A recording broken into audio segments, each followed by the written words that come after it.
Hello and welcome to the big picture. India has signed a deal with the French government for procurement of 36 Rafale fighters manufactured by Dassault Aviation, the French company. This deal struck between the Indian Prime Minister Narendra Modi and French President Hollande last week during the former's visit to France has evoked mixed reactions. While some have welcomed it as a crucial and critical addition to the Indian Air Force, others have criticized it on several grounds, one being overlooking the earlier tender process. However, the Indian Air Force, which has been waiting for years now to add to its fighter squadrons some latest aircrafts, feel that even this government-to-government deal is not enough.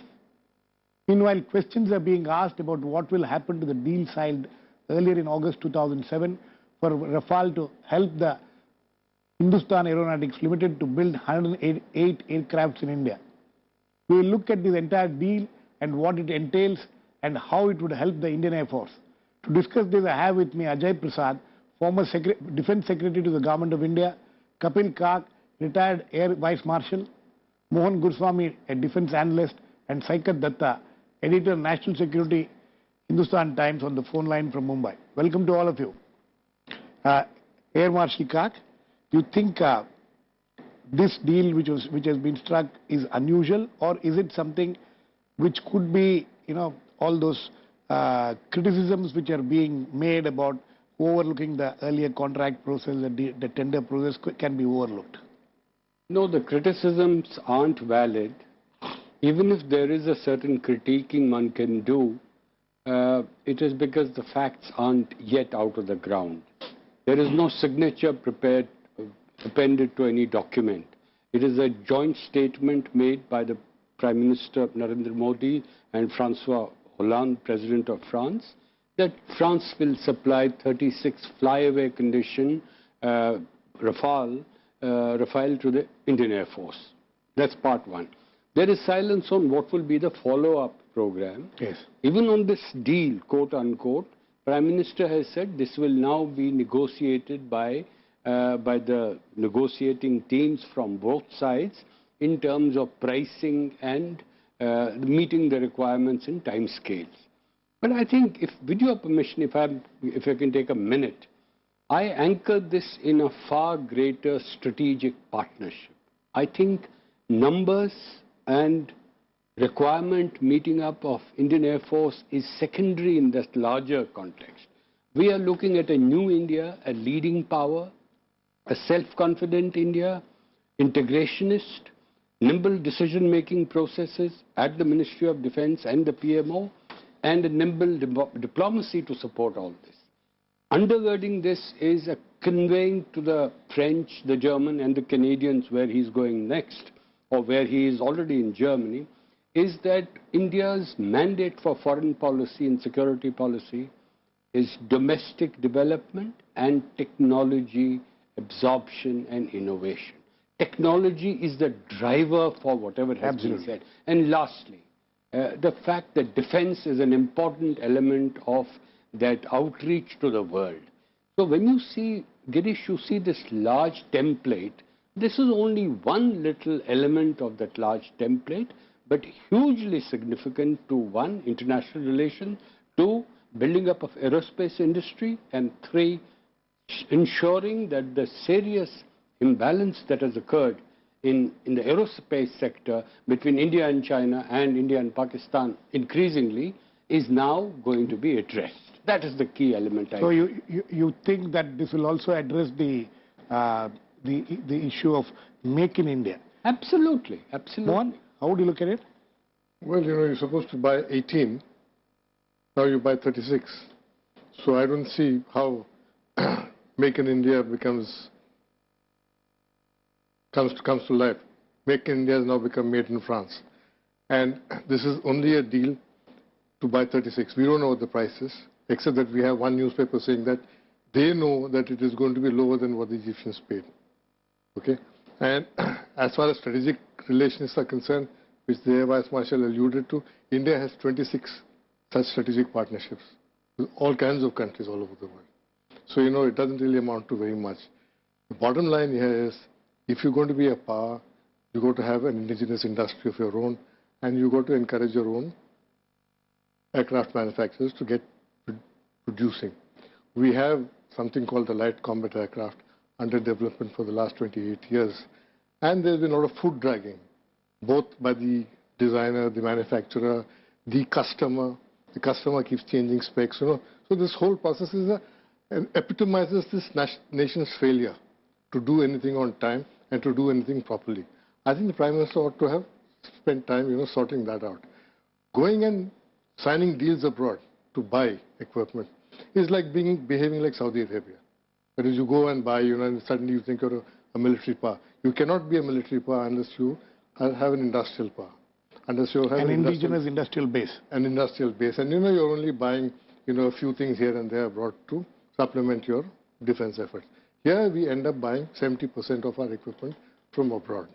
So, so all this talk of being a power and, rapidly growing is all very premature.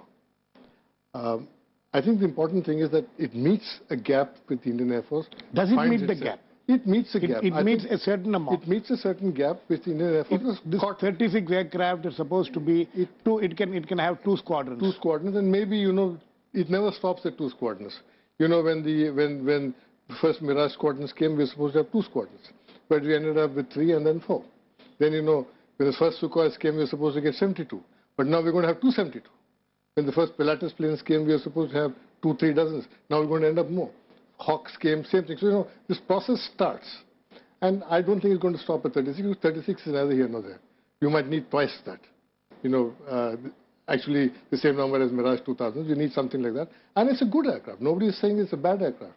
It's a versatile aircraft. It does its job well. But it is expensive. But there are certain questions being asked. But there are questions of which I need to have answers. What happens to our own efforts to stand on our own feet? You can't go on buying equipment forever. And this, to that extent, represents a setback. Because I thought there would be more focus on the LCA. There would be a national project manager appointed to pull that LCA project through and make the Air Force buy it. The Navy has already ordered 44. If the Navy can order, why can't the Air Force order? There are questions that we have to ask. The Navy LCA has been modified to the Navy's requirement. The Navy is satisfied with it. And the Navy says, we want 44 of this. Places an order. But IAF still not ready to place an order. Sorry, order for what? For the LCA. No, this is unfortunately the public domain is full of misinformed communication. Air Force has already placed an order for 40 light combat aircraft. So kindly do not... With whom? Information with the HAL, obviously. It has not. It has not approved the first one as yet. No, it is first 20 aircraft and we're talking again, now you come to 20. No, 20, it went in 2 phases. Air Vice Marshal, you've retired a long time ago. You are as much a civilian as I am. I was also in government. So you don't have any special information which I don't have. So don't use that line. No, I just need to put on the table. No, don't put... there's no need. There is a question that has been posed to me. May I answer it? Air Marshal, please. May I answer it? Give me a minute. You don't have to intervene. Number one, the impression that is generated is that the Indian Air Force does not support the indigenous aerospace industry. Completely wrong. Indian Air Force has borne all the ills of losing its strike potential over the years because the indigenous industry is not moving. I'm not playing blame on anybody. Here I agree with Mohan. We have problems indigenously. We are not able to ride the technology which we need. Secondly, we are over-ambitious at the production and the design end. With the result, there's a wide gap. I mean, you are looking at the light combat aircraft. If Mohan doesn't know this information, we have 2 days ago come to know that the oleo design is faulty. You will have to redesign the oleo. We are talking about initial operation clearance since 2015. This is not incidentally secret information. Please read the press. So you have further delays on it. No, you can't say, no, we are not moving forward. In the light of all this, you think that what the Prime Minister did by going and buying these 36 aircraft, in a flyaway condition is the best thing which could have been done? No, there is no other option. I'm afraid you're down from 45 squadron requirement, 42 squadron sanction strength, down to 34. Your operational environment is hugely unfavorable to us. Aerospace balance with China is now worrisome. Therefore, whatever numbers you can add does some good to the Indian Air Force. But may I clarify, I am not privy to any information. My understanding is that the decision on the Make in India part has not yet been made. So you may well have the Make in India. Have to. Not only that, Girish, let me also clarify. This actually enables India and its government to now leverage the vulnerabilities which some states in Europe have in regard to the sale of their platform. So if you go the route that way, and it's a governmental route, you disregard L1, you disregard RFP, you have a new flexibility of dealing with governments. After all, you've done so much with the government. Exactly. And but there are concerns raised that, this whole tender process, what will happen to those people who have been rejected from the process, how they will... Mr. Swami is going to take care of that. Let me get... Saikat? Saikat, how do you look at this whole deal?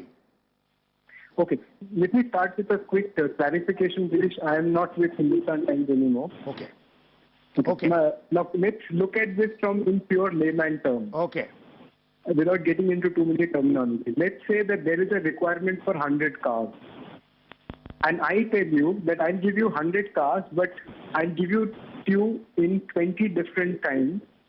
So you will get some Ambassador, some Maruti, some Renault car, etc. So you have all different kinds of car in your fleet and you have to operate them. You see, when you have the actual aircraft, it's very good. As Air Vice Marshal Kark has pointed out very clearly, it does address some of the immediate emergency requirements of the Indian Air Force from a capability perspective. But can you look at the logistical nightmare we are looking at? Today we have Mirages, different kinds of MiG aircraft, now plus a British aircraft, the Jaguar aircraft. Now you're getting the French Rafale aircraft. Now, can you imagine the number of spare parts, logistics, maintenance? It's a massive nightmare that we are building for ourselves without accruing the one major thing which actually gives us superpower status, which is indigenous capability. So, while the original contract was supposed to be 126 aircraft, which would have given us not only the make-how knowledge and a certain license ability to produce them, etc., etc., right now we are just buying them off the shelf and adding one new kind of aircraft without adequate numbers, but which will have to be serviced and maintained like any other aircraft that we already have in the stable. So where does it leave us? It leaves us with multiple choices where we have to constantly try and get vendors for different kinds of aircraft for their maintenance and so on and so forth. And at the same time, we'll have to build up complex interoperability because we have 2 squadrons of MiG-29s, 2 squadrons of Mirages, several squadrons of Sukhoi 30, several squadrons of some other Jaguar aircraft, and we'll have to manage this hodgepodge with the limited resources that we have. Okay. So what are you trying to say? You're trying to say that this could have been avoided, this should have been avoided, or what is it? You see, it could have been avoided because at the end of the day, while there is a very legitimate concern that from the authorized 45 squadrons, we are back down to less than 25 operational squadrons, but you cannot use a band-aid to treat a much bigger malaise like cancer. What we should have really focused on, like whatever Air Vice Marshal Kark is saying about the LC, are legitimate. But this is the thing that whenever we have an indigenous capability, it takes time for it to fructify and deliver results. But without indigenization, we will still continue to be in a buyer-seller relationship where we'll constantly be in buying and people will be dictating their commercial terms to us when we buy them without actually getting any indigenous capability. And that is my biggest issue with a deal like this. Okay.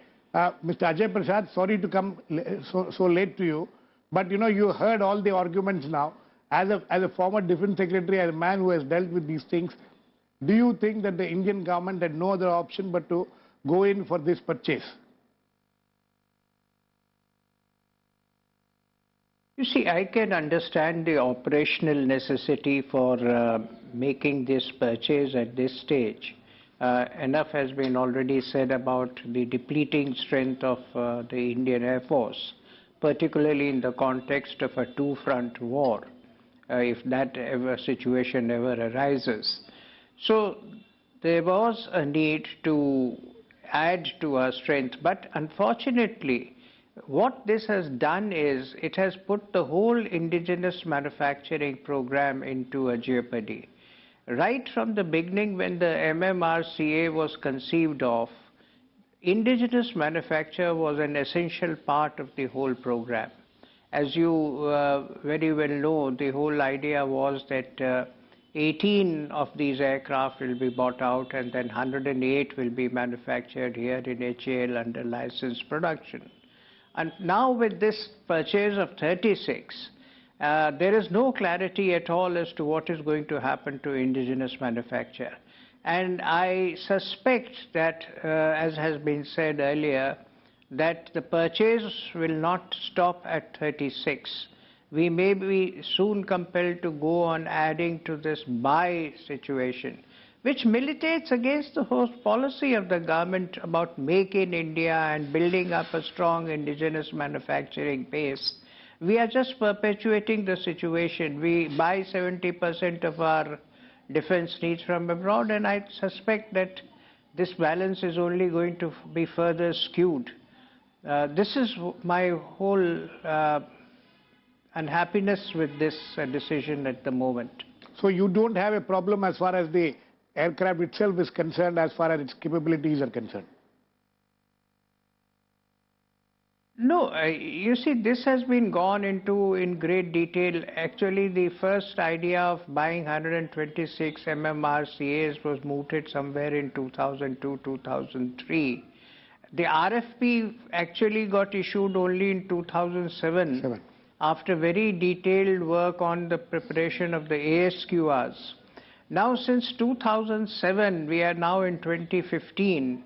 And we are nowhere near sort of signing this contract. Dassault has been a very intractable party to these negotiations. There have been, as you know, there were first doubts about whether Rafale was the L1 in this whole process. There was questions raised on that.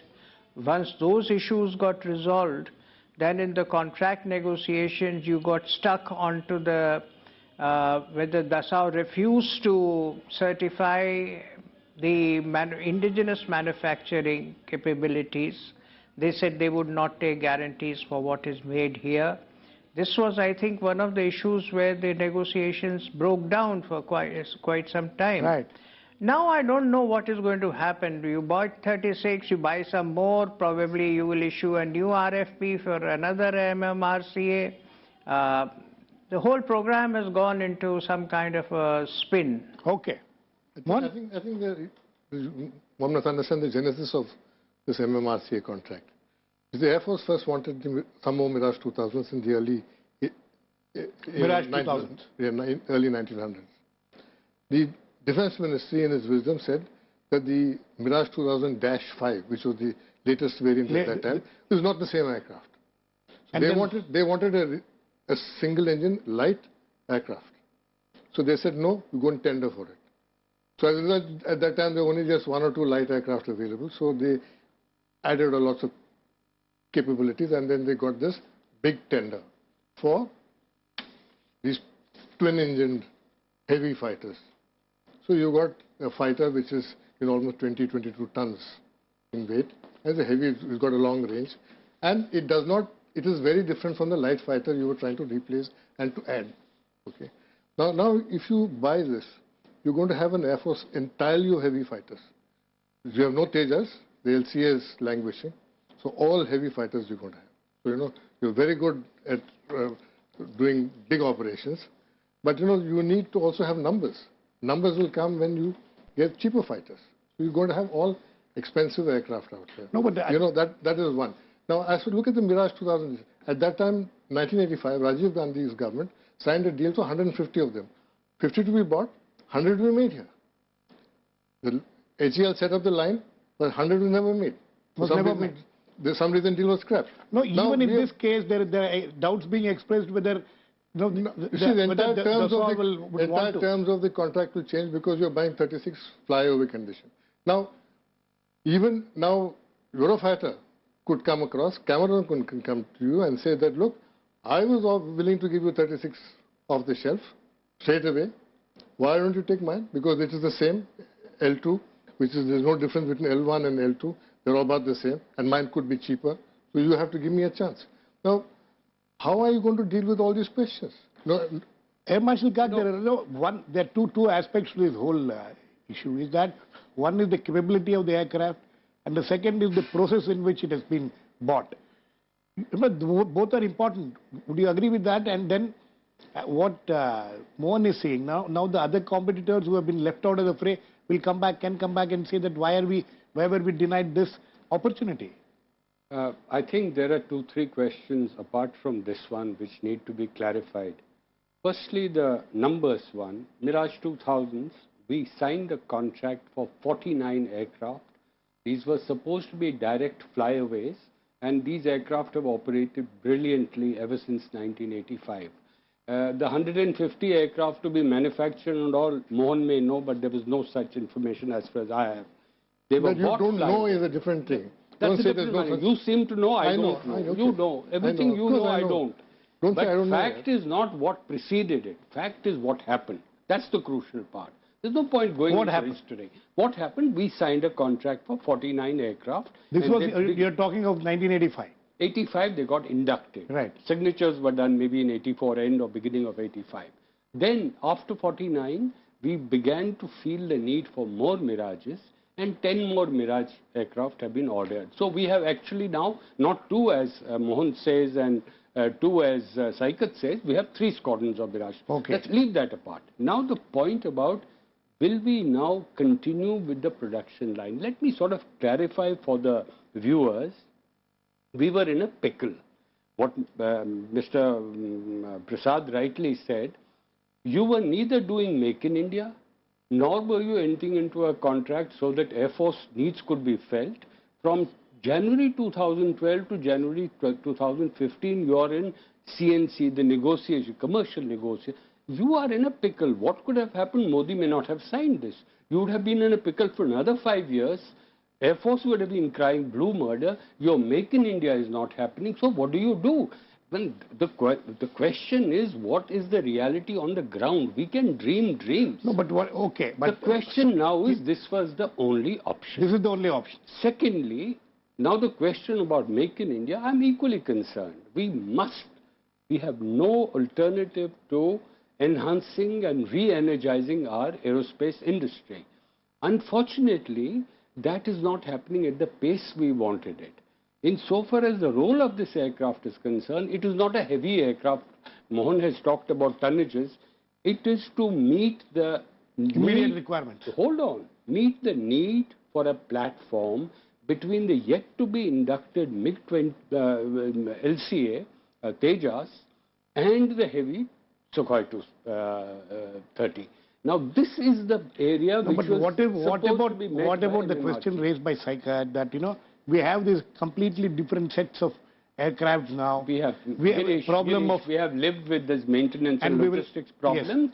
Yes. In fact, I want to point out to Saikat that this is a replacement for the MiG-21s and the MiG-27s. So we will actually get 2 types out and we'll only get one type in. Secondly, yes, it is also a follow-up to Mirage 2000. Dassault manufactures Mirage 2000. It also manufactures this. So actually we have an advantage. As far as the spare parts are concerned, it's their responsibility. Question was that we chose this aircraft to manufacture it. If Dassault was being reluctant and being difficult, you throw them out and then gone from Eurofighter. Because that was also approved. And they were also asked to tender the same way. Dassault was basically wanting the terms of the tender to be changed. Saying that, we won't make it with AL, we'll make it with somebody else. Because they had financial problems. Yeah, there are. Not only financial problem. There was a private company which had actually signed up with Dassault an agreement for manufacture in India. Agreement finally. Because they were faster than the signing of the contract. So, that's a different question. Point is that you change everything now, and so you say the MMRCA contract thing is out. We're going to buy off the shelf. You're going to buy 36 now. We'll buy 36 later. No, that is not true. We are all the time saying we'll be buying more. The terms of contract are over. We don't know. The terms of contract are over. Air Marshal Kak feels that there was no alternative, there was no option but to buy this, And what will happen later, we'll have to wait and watch. No, Girish, I would like to frame this in a slightly different manner. First of all, we aren't asking the deeper questions. Why did Air Force run out of options? Air Force ran out of options because Dassault Aviation was acting very strange and was not cooperating Exactly. with the negotiating committee of India. Right. So instead of penalizing them, we have just given them a... We have rewarded them.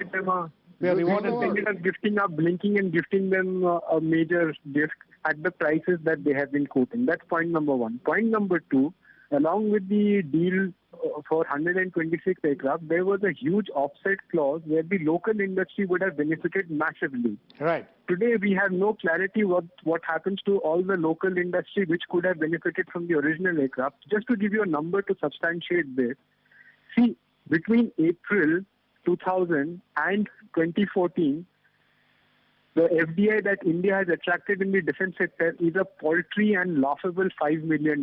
That's it. And a deal as it was originally envisaged for the MMRCA could have completely changed that landscape and given the kind of capability that we were looking for from a local manufacturing capability. All that right now is put on hold and there is no clarity on that. And as far as that specific question that Air Vice Marshal Kark raised, that this will replace other aircraft and we'll consolidate, here are some quick facts and figures. We have about 8 MiG-21 squadrons and 21 and 27 squadrons. And here we are talking about buying only 2 squadrons of the Rafale. Then how do you replace, which will come in the next 2 or 3 years? So how do we replace, say, 7 or 8 squadrons with only 2 squadrons? And that's Right. the point. I mean, you can't have these tanks. I mean, how have we changed? Because we constantly have these stopgap measures, and it may immediately take care of our immediate needs, but in the long term, neither are we getting indigenous capability, nor is the local industry benefiting, nor are we becoming a manufacturer and moving away from our buyer status. No, where okay. others dictate to us. You'll have Okay. 270 Sukhois. So, a lot of that Okay. policy will get absorbed there. So it's not as if- Mr. Abjay Prasad, very quickly, last words to you. It is said, even after all this, it is said that this is going to help the Make in India campaign and this is going to help the Indian Air Force. What do you think of that? You know, because there is still an argument that this is the way to the Make in India campaign. No, I didn't say that it will help the Make in India program. Quite the contrary. No, I It is am not saying going to some help people this are saying, particular arguing. 36. No, I'm not one of those who is saying this. Okay. But I can understand the compulsion of buying these 36. I wish much earlier that when Dassault was being so difficult in the negotiation, we had decided to go for the L2 option Right. and start exploring other avenues. Now what Dassault has done, Dassault has been difficult and they have been rewarded. They have been rewarded. That is one extreme criticism that will be made Okay, of sir. this deal. Okay, sir. Okay. Very quickly, sir. No, I just take 15 seconds. We are making analysis on assumptions. We don't have facts. The Dassault manufacturing the Rafale in India, that option is still open. We don't know. You also have the option, excuse me, let me end on that note. You also have the option to, as I said earlier, leverage the vulnerabilities of others and get in whosoever you want to choose. You're a fighter, you get the Saab. In the same way that we have done. Because now that will be a governmental arrangement, no offset, compel them to change. Of course, Mohan will disagree. I have a hunch that this is all going to blow up. Okay, anyway, on that note, we need to end. We'll have to wait and watch what happens. Air Marshal Kark says that we still don't have all the facts. We'll wait for all the facts to come out and maybe come back and discuss it at that point of time. Thanks to all my guests. Please keep watching. We'll come back with another issue, the big picture, same time tomorrow.